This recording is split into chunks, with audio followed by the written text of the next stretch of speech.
नमस्कार दोस्तों, आप सभी का स्वागत है। और अभी बिहार विधानसभा चुनाव 2025 को लेकर करके एक मैंने सीरीज चलाई है कि जिले के जो भी जिले हैं उनमें कितने विधानसभा हैं और उन वहाँ पे एनडीए गठबंधन, क्योंकि एनडीए में लगभग सारी चीज़ें फाइनल है, सिर्फ बस औपचारिक घोषणा की बात है कि कब औपचारिक घोषणा की जाती है। महागठबंधन में अभी कुछ तय नहीं हुआ है। इसके पहले मैंने नालंदा, नवादा, शेखपुरा पे वीडियो जो बनाए और आप लोगों का उन सब वीडियो पे भरपूर प्यार और सहयोग मिला, आशीर्वाद मिला है। इसके लिए आप लोगों का बहुत बहुत धन्यवाद कि आप लोग इस तरह से आशीर्वाद बनाए रखें। और ये मेरा आकलन है कि यहाँ पे क्या हो सकता है, कौन लड़ेंगे, ये मेरा फाइनल नहीं है। इस तरह से बहुत सारे लोग भावना में बह कर करके बहुत सारी चीजें बोल रहे हैं, वो अलग बात है। मैं तो कमेंट कहने करने को कहता ही हूँ कि आप अपनी राय दें। और अभी भी स्वागत है कि आप अपनी राय दें, वीडियो कैसा लगता है, क्या लगता है, उस पर जरूर। और अगर आप पहली बार मेरे वीडियो अभी चैनल पे आए हैं तो अगर थोड़ा सा भी आपको वीडियो अच्छा लगे तो लाइक, सब्सक्राइब, शेयर सब करिएगा, आशीर्वाद दीजिएगा। और आज जो मैं बात करूंगा बिहार विधानसभा चुनाव 2025 को लेकर करके कि पटना जिला से, जो पटना जिला में टोटल 14 विधानसभा क्षेत्र हैं और इन 14 विधानसभा क्षेत्रों में एनडीए में कौन सी पार्टी किस विधानसभा से चुनाव लड़ने वाले है या लड़ सकती है, इस पे हम लोग बात करेंगे।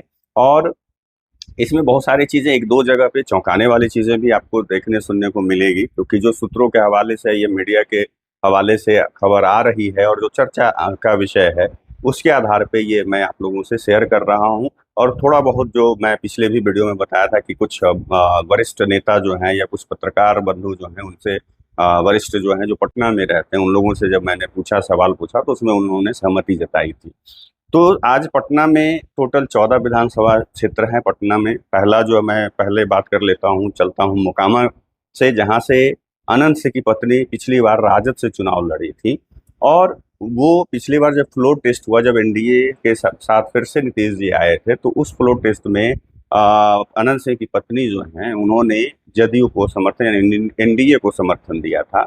इस वजह से ये स्पष्ट है कि इस बार उन्हें एनडीए एनडीए में जदयू की ओर से टिकट मिलेगा और वो मोकामा से चुनाव लड़ेगी, ये कंफर्म है लगभग। तो मोकामा से इस बार जदयू चुनाव लड़ेगी, जो जदयू हमेशा यहाँ से लड़ते आई। अनंत सिंह भी जदयू से चुनाव लड़ चुके हैं। बीच में जब वो निर्दलीय भी चुनाव लड़े, जीते, फिर बाद से पुनः वो राजद में एक बार चले गए और राजद से फिर से वापसी जो है इस बार वो जदयू में करते हुए दिखेंगे और उनकी पत्नी वहां से चुनाव लड़ेगी। तो मोकामा से जो है जदयू चुनाव लड़ेगी और आनंद सिंह की पत्नी का टिकट वहां पे मतलब लगभग लगभग नहीं, 100% फाइनल है, ये क्लियर है। अब वहां से थोड़ी दूर आगे बढ़ते हैं तो बाढ़ बाढ़ से ज्ञानेंद्र सिंह ज्ञानू बीजेपी से विधायक हैं और बीजेपी यहाँ से हमेशा चुनाव लड़ते आई है। बीजेपी की लगभग परंपरागत सीटों में से एक है। तो बीजेपी यहाँ से फिर से चुनाव लड़ेगी और ज्ञानेंद्र सिंह ज्ञानू पिछले कुछ समय से जो है बीजेपी से बीच बीच में उनके नाराजगी जाहिर वो करते रहे हैं। तो पता नहीं इस बार वो चुनाव उन्हें टिकट मिलेगा, ऐसे संभवतः उनको टिकट मिलेगा, लेकिन अभी बीच में कई एक बार वो नाराजगी जाहिर कर चुके हैं अपनी ही पार्टी से, अपनी ही सरकार से। तो अब देखने वाली बात होगी कि क्या उनका टिकट बच पाता है या वो मतलब नहीं लड़ेंगे, टिकट कटता है या बचता है, ये तो बात की चीज है। लेकिन बाढ़ से बीजेपी चुनाव लड़ेगी, ये कंफर्म है, फाइनल है।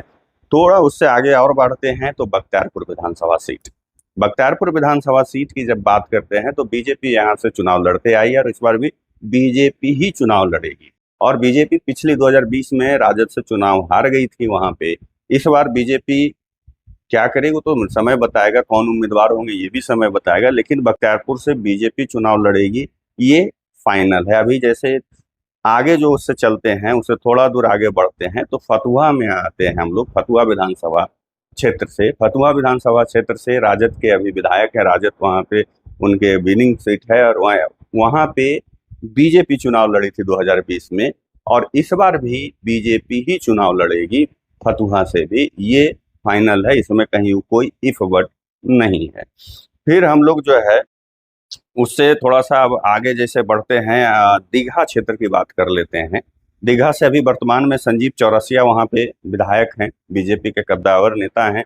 और फिर से दीघा से बीजेपी ही चुनाव लड़ेगी या संभवतः संजीव चौरसिया ही चुनाव लड़ेंगे, ये भी क्लियर है। और यहाँ पे जो मतलब इन सब क्षेत्रों में कोई मतलब चेंजेस होने वाले नहीं है, ये यथावत रहने वाला है।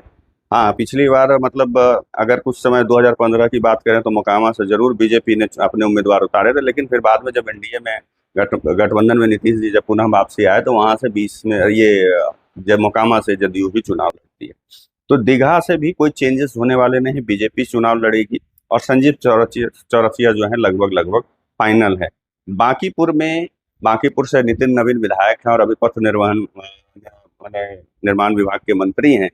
और फिर इस बार वो चुनाव वहां से लड़ेंगे, अपनी जो है आजमाएंगे, अपनी शक्ति आजमाएंगे, अपने भाग्य आजमाएंगे। और इस बार पुनः वो वहां से बांकीपुर से चुनाव लड़ेंगे। और ये बीजेपी ही उसकी परंपरागत सीट है, क्योंकि पहले नितिन नवीन के पिताजी भी वहां से विधायक रह चुके हैं, चुनाव लड़ते आए हैं। उसके बाद उनका खाली होने के बाद से नितिन नवीन चुनाव लड़ते आए हैं। तो ये बांकीपुर से भी बीजेपी चुनाव लड़ेगी और नितिन नवीन का वहां पे लगभग नहीं 100% टिकट फाइनल है। कुम्हरार से आते हैं। कुम्हरार से बीजेपी के पहले अनिल कुमार सिन्हा विधायक रह चुके हैं।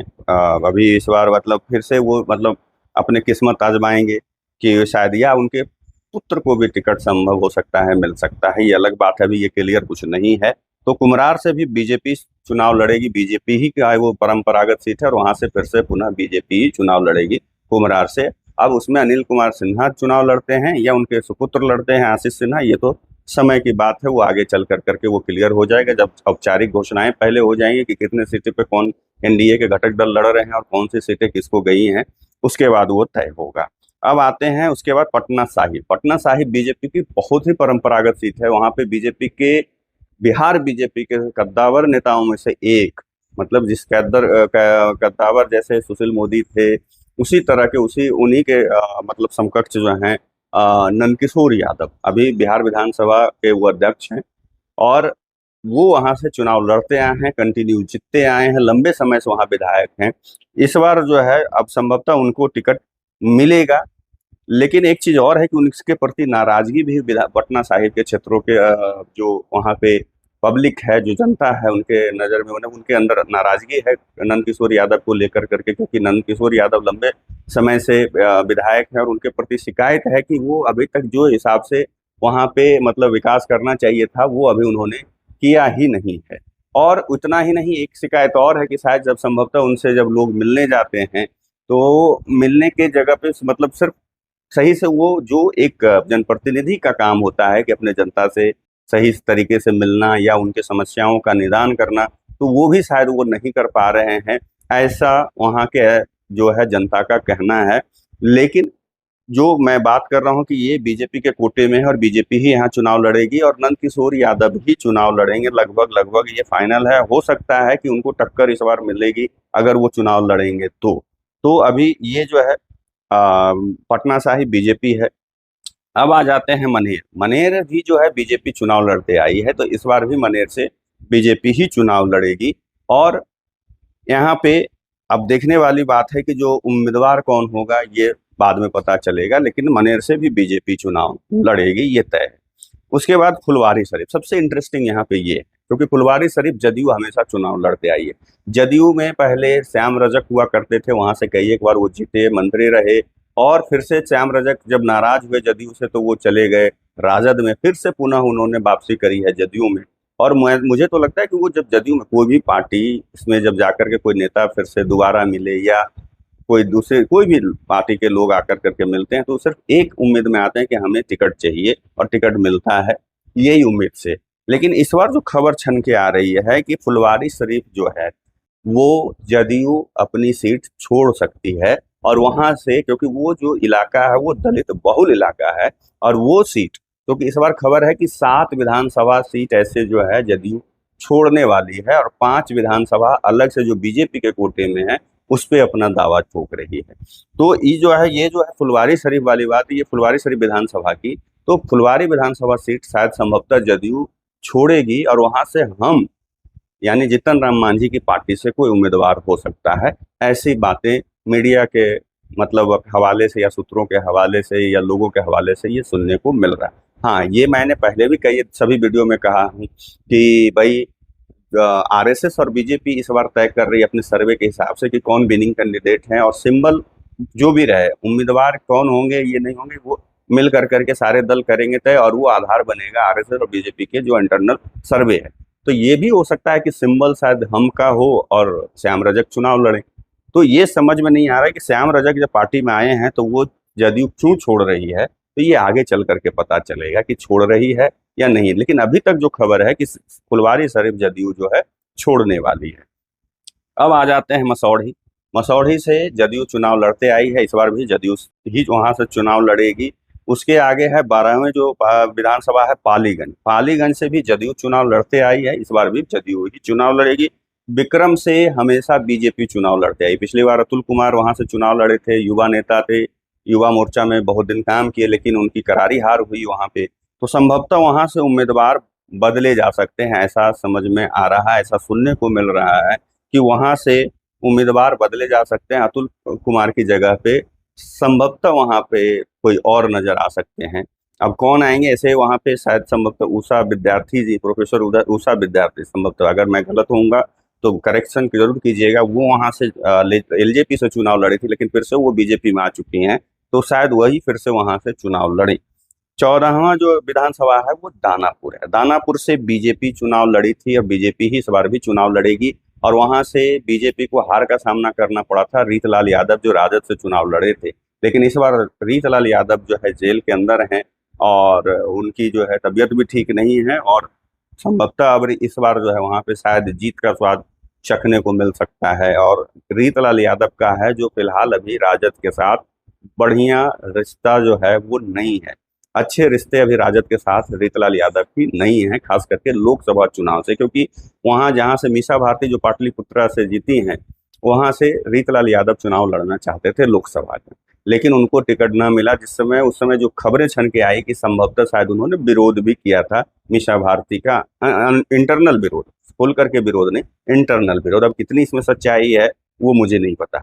तो वहाँ मने दानापुर से जो है इस बार भी मतलब बीजेपी चुनाव लड़ेगी और बीजेपी को संभवतः यहाँ पे जीत मिल सकती है, ऐसी संभावना भी बताई जा रही है। आप लोगों को ये वीडियो कैसा लगा कमेंट करके जरूर बताइएगा। आप लोगों की राय क्या है ये भी बताइएगा, और भावना में बह करके नहीं, क्योंकि ये मेरा आकलन है, मैं सिर्फ आकलन कर रहा हूँ, और लोगों की जो बातों से निकल करके जो मैं एक निष्कर्ष पे पहुंचता हूँ, उस निष्कर्ष के आधार पर ये बात आपसे सामने रखता हूँ। और आप लोगों का बहुत अच्छा प्यार और सपोर्ट मिल रहा है।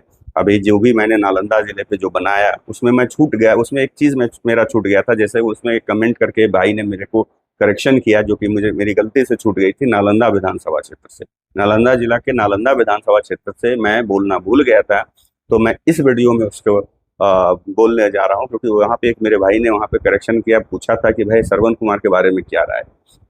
तो मंत्री श्रवण कुमार नीतीश जी के करीबियों में से एक हैं, उनके विश्वास पात्र में से एक हैं।